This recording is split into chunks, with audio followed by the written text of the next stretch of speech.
entertainment. An inferno awaits you. We're here talking about the all-new, all-different things coming to Marvel Heroes 2015 and indeed 2016, should I say. Yeah, David, you had a ram-packed presentation there. I mean, overview-wise, at Gamescom, what are you showing people? we're showing a bunch of stuff off, talking a little bit about what's coming up in the, just kind of came out, as well as things that are coming up this month and in the future, mainly associated with kind of the Marvel Heroes 2016 push. And some of the 50th character this month, the 50th playable hero will be War Machine. That's one of the things, as well as many other things. Okay. Now, you sort of mentioned there about fan voting and stuff like that, bringing magic to the table. Yeah. And a big part of Marvel Heroes, the success of it, has been that interaction that you guys have had with the community. But with the sort of fan voting, I mean, how do you guys do it? Do you run up a short list first? Because I imagine that many Marvel characters are going to be a while. Yeah, no, if we didn't narrow the search there, it would have been very obscure ones on the list, and they all had 2 or 3 votes. But anyway, we tried to hoard it down. We had 6 different heroes that they could choose from. It was Nick Fury and Kamala Khan and Miles Morales, Spider-Man, and a few others or whatever. But Magic ended up kind of in a landslide victory, actually. It was a little bit surprising, but she walked away with it. When you produce the shortlist, do you have a sort of general idea about, I mean, we know what the power sets are going to be, but how they're going to be represented in the game? Yeah, I mean, her power will be, come from all of her abilities or whatever, and she has a bunch of, she uses magic swords and magic in general, and, well, that's her name, and so, she's a great video game character, and I think she's going to be a lot of fun to play, and I think that's really why she garnered so much voting and attention, was simply because they know that she's going to be a great video game player. And another thing to sort of generate that sort of fan favor is the leaderboards that you're introducing in. But I like what we're talking about there. Rather than, as you said, grinding for 50 hours for 5 weeks or so like that, you're producing it and you're boiling it down to a few hours at a time. Yeah, exactly. That's one of the things that we're thinking about doing, is making these really short session kind of leaderboards, and that will be very different than the way that other people do them. I think it'll stand out, and it'll actually feel like you have some hope to participate. Like, I have a life. I can't, play 24/7, and so we want to give hope to the people and make sure that they can participate in a ladder and feel like they're having fun. And does that allow you to sort of approach the gameplay a little bit differently, suggest to players maybe to try different characters or look at a level a different way around? Yeah, exactly. That's what we're trying to hope, is that there'll be a bunch of interesting things to do all the time. This particular leaderboard is focused on this character doing this particular thing, and that will give you kind of a chance to explore the different characters in a different way, and that's I think that it'll really open up a lot of different characters for a lot of people. You also exampled female Thor. Yes. We know who it is. I almost feel like I don't want to say the name because I don't want to spoil it, people.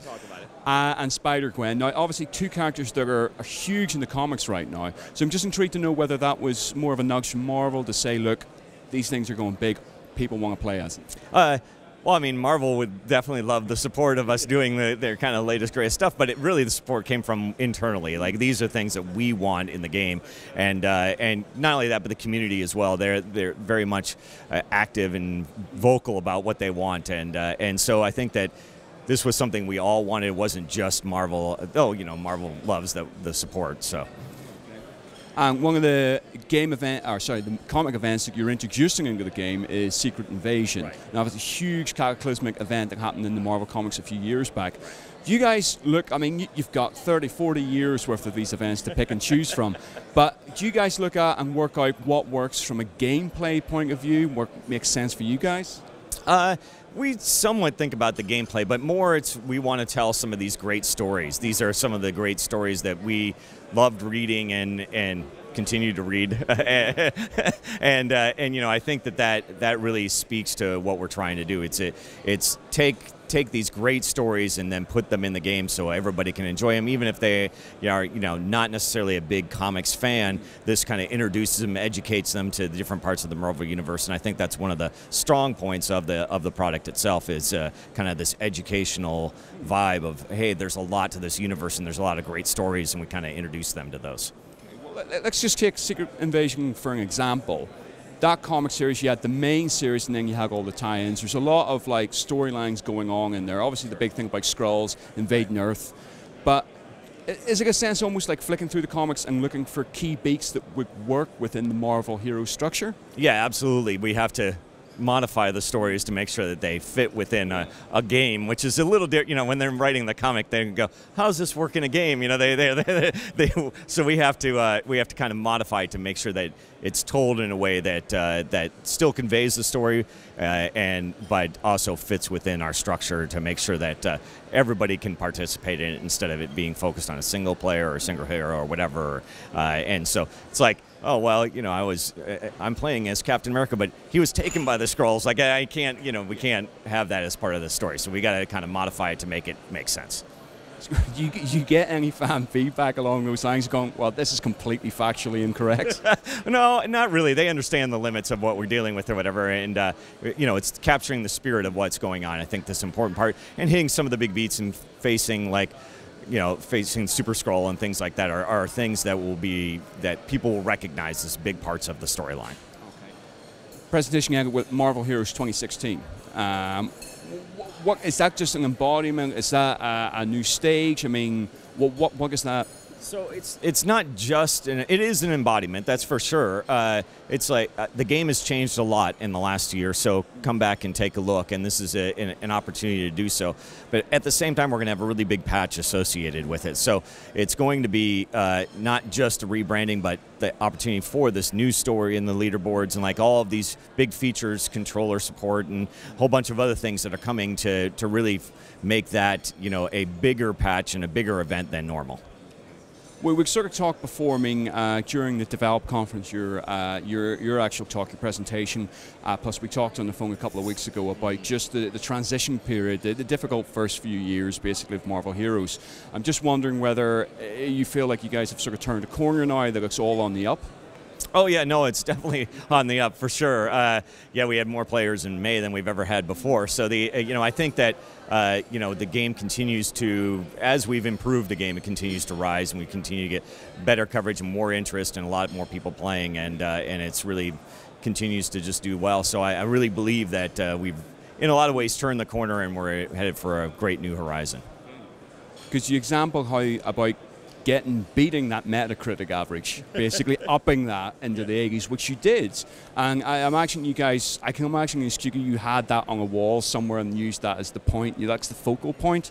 I'm just curious now at this point, it's less about, a particular score on a page, on a website somewhere, and more about something grander? Yeah, no, it is. I think that it was never really about a particular score. It was more like the goal of making it good, right? And so now that I think that we're in that realm of it's a good game, then it's more about making sure that people understand that it's a good game and give it a try. It's free. This is an opportunity to do that, and to kind of spreading the word and getting people involved. And so that goes back to community and our involvement there, and making sure that we're doing out there as much as possible, interacting with the community and doing things to kind of garner support and make the game even larger. And then from a content standpoint, there's a lot of interesting things that we want to do with the content that I think will be different than what other people doing in action RPGs, and we're really going to kind of focus on those things to make the game stand out in other ways.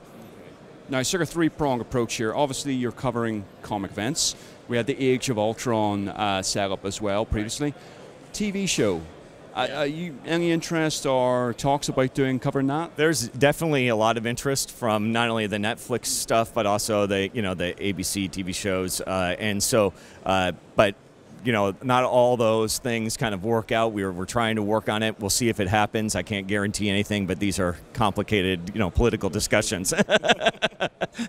So just going in and saying, we love this stuff, we want to see it in the game, just doesn't work as a pitch. Not necessarily. I think everybody wants it, and it will eventually happen, but there's a process to go through. Okay. Well, sort of wrapping up then, you put it to the community what they want to see in the game, what characters they want to see in the game. Is there anything personal to you, that a character you haven't seen in the game that you'd love to see, even though it would make no sense to have them in? Well, no sense. I don't know about no sense, but I think that probably, God, that's a tough one. I think maybe Black Bolt is one of them that I would really like to see. Wasp is probably another. And I'm going to throw one out there. This is going to really blow some people away, but I think that Beast would be a good addition as well. So there you go. Which version of Beast? I don't know. I'd say more modern version. Yeah. Cool. Excellent. Listen, thanks very much for talking to us. Thank you. Obviously, for more news on Marvel Heroes 2015 and 2016, keep it tuned to Gamereactor.